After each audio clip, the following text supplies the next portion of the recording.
Jangan lupa subscribe di YouTube channel Metro TV News dan juga nyalakan notifikasinya. Pemirsa, MUI telah memilih ketua dan kepengurusan yang baru. Kiai Haji Miftahul Akhyar terpilih menjadi ketua MUI periode 2020 hingga 2025. Dalam sambutannya, Miftahul Akhyar akan membawa MUI ke arah yang lebih jelas kepada kemaslahatan umat dan juga bernegara. Seperti apa yang bisa diharapkan dari ketua MUI yang baru dalam menjawab tantangan di masa depan, sudah bergabung bersama kami ada Asrorun Niam Soleh selaku Sekretaris Komisi Fatwa MUI melalui Zoom, lalu kemudian ada Pak Abdul Muti selaku Sekretaris Umum PP Muhammadiyah. Selamat pagi, Assalamualaikum Pak Niam dan juga Pak Abdul Muti. Waalaikumsalam warahmatullahi wabarakatuh. Selamat pagi, Mas Kevin. Ya, selamat pagi. Saya mungkin ke Pak Niam dulu. Pak Niam, melihat struktur kepengurusan MUI yang baru periode 2020 hingga 2025, apakah kemudian kepengurusan ini sudah betul-betul mewakili umat muslim di Indonesia? Ya, terima kasih. Sedari awal Majelis Ulama Indonesia itu didedikasikan untuk kepentingan wadah ulama, zu'ama, cendekiawan muslim yang merepresentasi seluruh organisasi masyarakat Islam yang ada di Indonesia dengan segala dinamika kemudian keragamannya. Nah, tetapi disatukan dengan komitmen ukhuwah Islamiyah, komitmen persaudaraan sesama Muslim dengan platform keagamaan. Nah, bisa jadi dalam konteks aspek furu'iyah berbeda, bisa jadi di dalam konteks organisasi berbeda, bisa jadi dalam konteks pilihan politik berbeda, bisa jadi di dalam konteks prioritas dakwah dan juga titik fokusnya berbeda, tetapi kita diikatkan oleh komitmen keislaman yang sama, ya, melakukan aktivitas dakwah, harakatul islah, gerakan perbaikan dalam konteks kehidupan berbangsa, bermasyarakat, dan juga bernegara di wilayah negara kesatuan Republik Indonesia.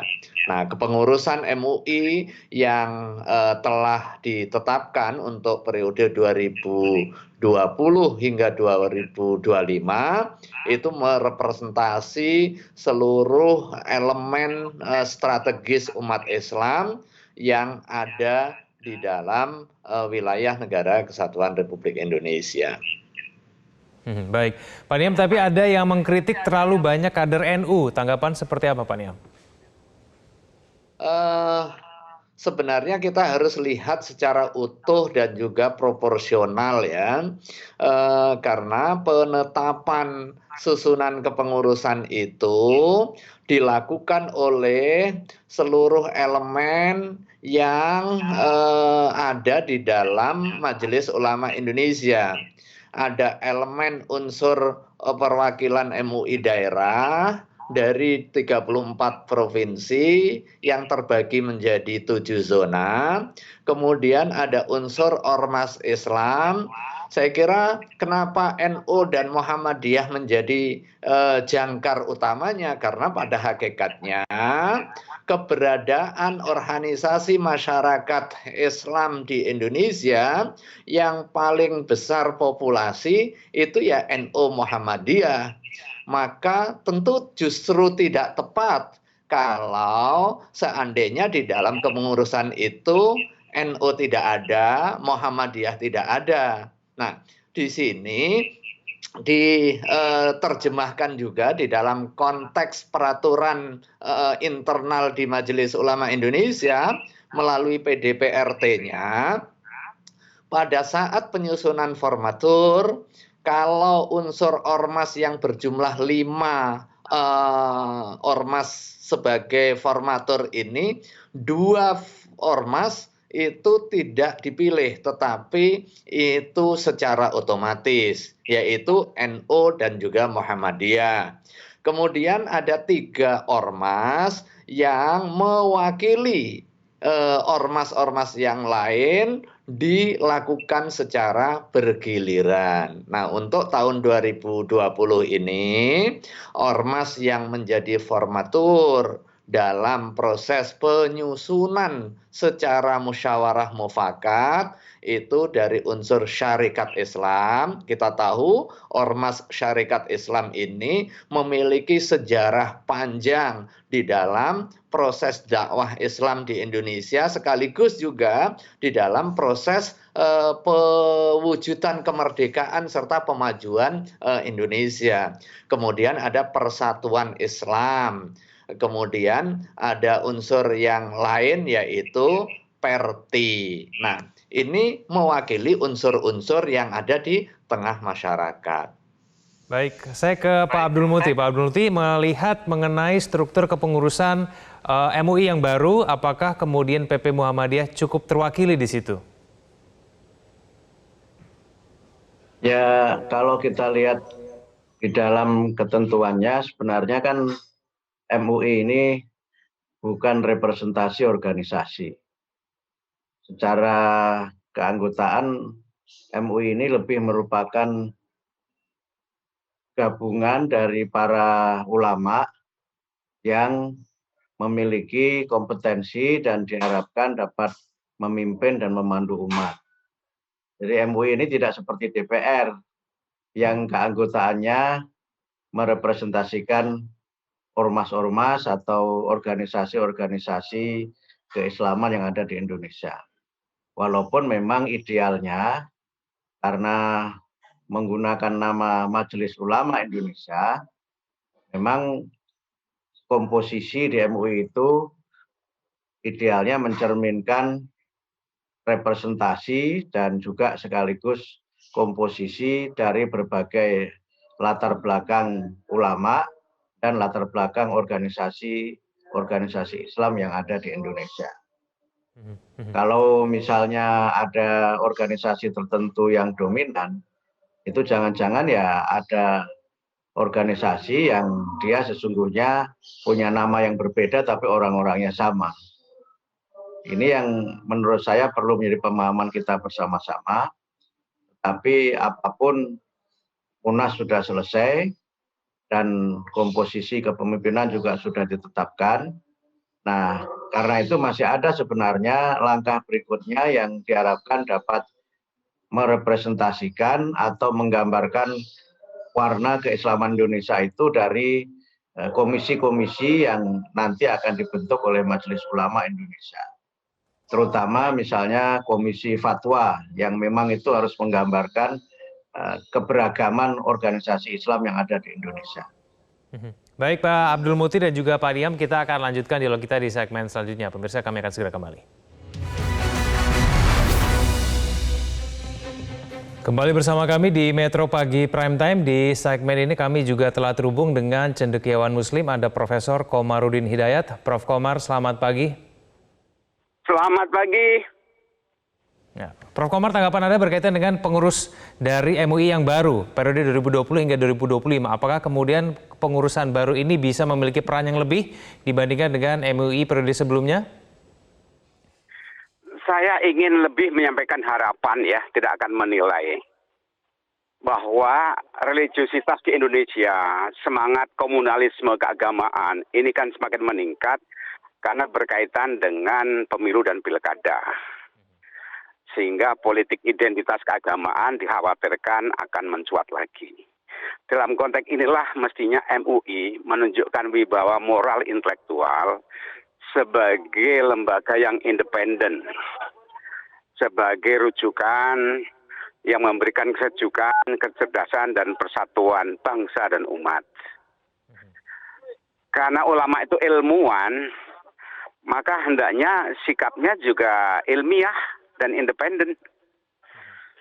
Dengan demikian, saya berharap di situ terkumpul sekian ragam ulama. Ulama itu artinya kan ilmuwan, tidak hanya ulama fikih saja, tapi juga ulama-ulama yang menguasai bidang-bidang ilmu sosial. Sehingga dengan demikian berbagai fatwa statement yang datang dari sini disertai satu pendekatan data-data empiris sehingga kemudian mudah dipahami di kalangan masyarakat ilmuwan, tidak hanya semata fikih saja atau fikih tapi fikih sosial dilibatkan di sini. Prof. Komar, tapi ada beberapa kemudian yang mengkritik mengenai komposisi kepengurusan dari MUI. Menurut Anda seperti apa? Saya belum melihat secara detail ya, tapi bahwa di Indonesia ini umat yang banyak itu kan tergabung dalam Ormas NU dan Muhammadiyah. Kalau saja tokoh-tokoh pimpinan MUI itu bisa mengendalikan, memberdayakan Muhammadiyah, NU, dan beberapa ormas-ormas lain yang lebih kecil di bawahnya, itu bagi saya sudah bagus, representatif. Tapi yang penting itu kan bukan perwakilan ormasnya, tapi adalah produk pemikirannya dan role modelnya. Oke, saya ke Pak Niam. Pak Niam, kalau ada kekhawatiran tadi dari Profesor Komarudin bahwa politik identitas itu akan terus ada begitu, peran kedepannya dari MUI ini akan seperti apa, Pak Niam? Ya, terima kasih ya sebagai pengemban amanah yang terkait dengan masalah-masalah keagamaan dalam konteks kehidupan bermasyarakat, berbangsa dan bernegara, maka sudah seharusnya MUI menggunakan perspektif keagamaan sebagai salah satu jalan keluar di dalam mengatasi masalah-masalah sosial kontemporer yang muncul. Bahwa kemudian itu dimaknai sebagai agamaisasi atau mencerminkan soal komunalisme agama, saya kira ini hal yang sedikit berbeda ya. Ketika proses dakwah Islam semakin diterima nilai-nilai di tengah masyarakatnya, maka diminta atau tidak, disediakan atau tidak oleh negara, maka tuntutan kepatuhan terhadap ajaran agama di dalam konteks hubungan private maupun hubungan sosial ini menjadi suatu yang niscaya. Misalnya soal tuntutan penyediaan produk pangan yang halal misalnya. Itu satu kesatuan dari kesadaran keagamaan mengenai soal kewajiban setiap muslim untuk hanya mengonsumsi yang halal. Nah, ada perkembangan masyarakat kita yang menuntut semakin disiplinnya kita dalam memilih dan juga memilah konsumsi yang hanya yang halal. Ini sekedar gambaran betapa tanggung jawab keagamaan yang diemban oleh Majelis Ulama Indonesia semata untuk kepentingan tertib sosial, untuk memenuhi kebutuhan masyarakat dan juga menyeimbangkan dengan policy yang diambil oleh negara dan juga pemerintah. Nah, disinilah yang harus dibaca keberadaan Majelis Ulama Indonesia sebagai wadah ulama, zu'ama, cendekiawan muslim, sekaligus juga menjadikan sebagai melting pot, titik temu di antara berbagai ormas Islam yang beragam tadi, yang bisa jadi membutuhkan satu pengait, satu jembatan untuk berkomunikasi. Baik, Pak Niam, kita akan lanjutkan dialog kita di segmen selanjutnya. Saya akan tanya juga nanti kepada Pak Muti, persoalan apa sebetulnya nanti perlu diselesaikan dan perlu didampingi oleh MUI. Kita akan bahas itu usai jeda berikut ini.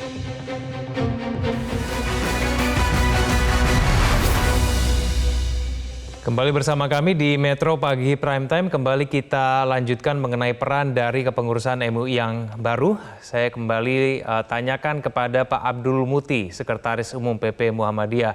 Pak Muti, kalau tadi ada kekhawatiran bahwa politik identitas akan menjadi persoalan untuk bangsa ini, apakah kemudian dari Pak Muti sendiri sepakat bahwa itu merupakan salah satu persoalan yang kemudian perlu mendapatkan peran lebih dari MUI yang baru ini? Ya, secara normatif para ulama itu adalah pewaris para nabi. Al-ulama'u warasatul anbiya. Dan idealnya para ulama itu paling tidak mengemban 3 misi. Yang pertama itu misi tilawah. Misi tilawah itu adalah misi di mana para ulama itu memandu umat dengan ilmu, memandu umat dengan senantiasa mencerahkan dan memberikan suluh untuk melihat berbagai persoalan dengan dasar ilmu pengetahuan yang mendalam, terutama dari sudut pandang ilmu agama. Kemudian yang kedua adalah misi tazkiyah, membersihkan, menuntun akhlak manusia. Dan tentu saja diharapkan para ulama ini bisa menjadi uswah, menjadi teladan dalam semua tingkah dan dalam semua pernyataannya. Kemudian yang ketiga adalah misi yang berkaitan dengan bagaimana para ulama itu juga bisa menjadi pemandu umat dalam menyikapi berbagai hal, termasuk dalam persoalan-persoalan politik dan berbagai persoalan keumatan, kebangsaan, dan berbagai persoalan yang tentu saja tidak selalu melulu berkaitan dengan fatwa agama. Nah, harapan ke depan memang para ulama, khususnya yang terhimpun di dalam Majelis Ulama Indonesia ini, diharapkan bisa menjadi institusi yang teduh, institusi yang pernyataan-pernyataannya memberikan ketenangan dan juga sekaligus memberikan harapan bagi masyarakat. Ini memang sangat diperlukan karena dalam kehidupan kebangsaan kita ini kita melihat suasana yang begitu gaduh dan banyak hal yang berkaitan dengan hiruk-pikuk politik, termasuk kekhawatiran adanya atau semakin berkembangnya politik identitas. Memang ini sesuatu yang sangat sulit dihindari, terutama dalam sistem demokrasi liberal seperti sekarang ini, dan kecenderungan populisme, di mana kadang-kadang dalam konteks dan kontestasi politik, banyak pihak yang seringkali lebih mengedepankan bagaimana mereka bisa memenangkan kontestasi dalam sebuah pemilihan, dibanding dengan mengedepankan etika, moralitas, dan integritas, walaupun tentu saja mereka tetap harus memang berkompetisi dalam posisi-posisi yang berkaitan dengan jabatan publik. Nah, kehadiran ulama yang seperti ini yang sangat diperlukan, sehingga netralitas ulama dari sisi politik itu menurut saya menjadi sangat penting. Ulama tentu diharapkan dapat berdiri di tengah, mengedepankan wasatiyah Islam. Kalau ulama terlalu berpihak kepada pemerintah juga nanti ada kritik hanya menjadi tukang stempel. Tetapi kalau selalu mengkritik pemerintah itu nanti dianggap sebagai oposisi yang justru melebihi peran-peran partai politik sebagai kekuatan dan institusi politik yang seharusnya menjadi bagian dari counterpart pemerintah. Nah, peran ulama sebagai individu yang wasatiyah itu dan Majelis Ulama sebagai institusi yang menggambarkan keislaman keindonesiaan dan komitmennya untuk senantiasa membawa umat ini menjadi bagian dari kekuatan bangsa yang mendukung persatuan. Saya kira ini yang menjadi tantangan Majelis Ulama pada masa-masa yang akan datang. Baik, Pak Muti, berarti Anda sepakat ya kalau kita cermati mengenai sambutan pertama dari Ketua MUI, Kiai Haji Miftahul Ahyar, yang menyebutkan bahwa dakwah itu mengajak bukan mengejek, merangkul bukan memukul, menyayangi bukan menyaingi. Sepakat begitu ya Pak Muti? Ya, saya kira itulah jalan yang memang harus dipilih oleh MUI ke depan. Dan saya kira sosok Kiai Haji Miftahul Ahyar selama ini memang menunjukkan sikap dan perilaku seperti yang beliau sampaikan itu. Konsistensi antara pernyataan dengan perbuatan ini yang kita harapkan bisa menjadi bagian dari keteladanan dan bagian dari karakter yang berkembang dan bahkan menjadi kultur di Majelis Ulama Indonesia pada masa-masa yang akan datang.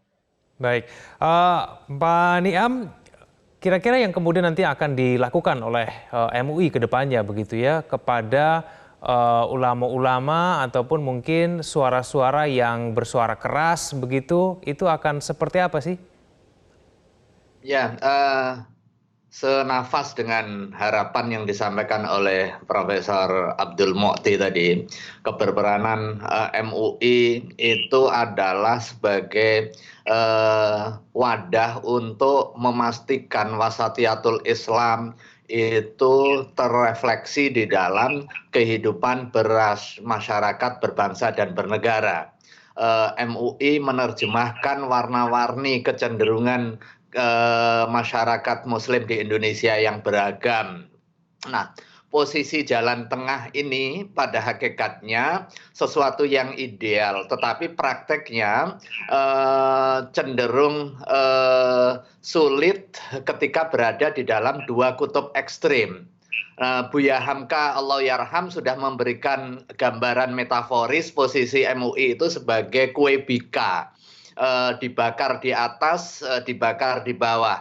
Ada harapan masyarakat yang sangat ideal untuk menjadi penyampai sekaligus juga pelindung kepentingan masyarakat, kepentingan umat.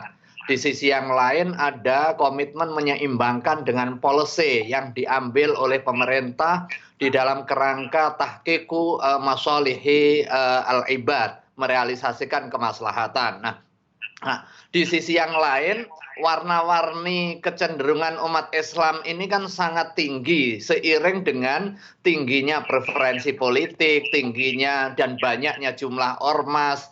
Maka ketika orang berada di dalam posisi tengah dan mengikhtiarkan posisi di tengah, di mata orang yang ada di sebelah kanan, maka akan dilihatnya MUI ini sangat kiri. Sebaliknya, kalau di mata orang yang berada di dalam kutub kiri, MUI ini dipandang sebagai orang yang kanan. Nah, disinilah saya kira tantangan Majelis Ulama Indonesia untuk lebih berperan menjalankan yang pertama fungsi melting pot, fungsi titik temu sebagai sarana dialog, sarana diskusi, menjadi katalisator di antara ormas-ormas yang ada, yang berbeda orientasi, berbeda preferensi politik, berbeda metode dakwahnya, berkumpul di Majelis Ulama Indonesia. Majelis Ulama Indonesia menjalankan fungsi jembatan komunikasi tadi.